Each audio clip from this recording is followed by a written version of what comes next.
CPIയുടെ പുതിയ സംസ്ഥാന എക്സിക്യൂട്ടീവ് അംഗങ്ങളെ തെരഞ്ഞെടുത്തു. PP സുനീർ അസിസ്റ്റന്റ് സെക്രട്ടറി സ്ഥാനത്ത് തുടരും. VS സുനിൽകുമാറിനെ എക്സിക്യൂട്ടീവിലേക്ക് തെരഞ്ഞെടുത്തു.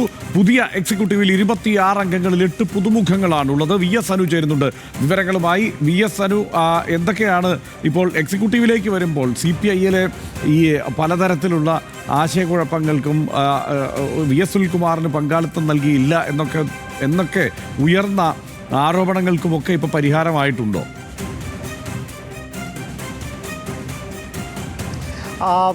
ഹർഷൻ, ഏതായാലും CPI അതിൻ്റെ സംസ്ഥാന എക്സിക്യൂട്ടീവിനെ തിരഞ്ഞെടുത്തിരിക്കുന്നു. 26 അംഗ എക്സിക്യൂട്ടീവിൽ CP മുരളിയാണ് കൺട്രോൾ കമ്മീഷൻ ചെയർമാനായി ഉള്ളത്. ഇതിൽ ഏറ്റവും പ്രധാനം 8 പുതുമുഖങ്ങൾ വന്നു എന്നുള്ളതാണ്. ഇതിൽ ഹർഷൻ സൂചിപ്പിച്ച പോലെ തന്നെ VS സുനിൽകുമാറിനെ സംസ്ഥാന എക്സിക്യൂട്ടീവിലേക്ക് കൊണ്ടുവന്നിരിക്കുന്നു. സുനിൽകുമാർ ഉൾപ്പെടെ 8 പേരാണ് പുതിയ എക്സിക്യൂട്ടീവിൽ പുതുമുഖങ്ങളായി ഉള്ളത്.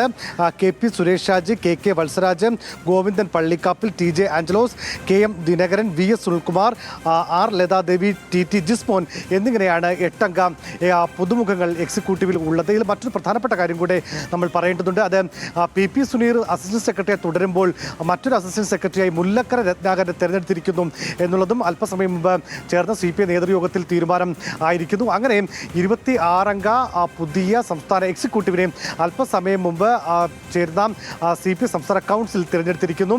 ഔദ്യോഗിക പ്രഖ്യാപനം വാർത്താസമ്മേളനം ഉടൻ ഉണ്ടാകുമെന്നാണ് നമ്മൾ പ്രതീക്ഷിക്കുന്നത്. VS അനുവാണ് വിവരങ്ങൾ നൽകിയത്. CPIയുടെ സംസ്ഥാന എക്സിക്യൂട്ടീവിനെ തെരഞ്ഞെടുത്തിരിക്കുന്നു.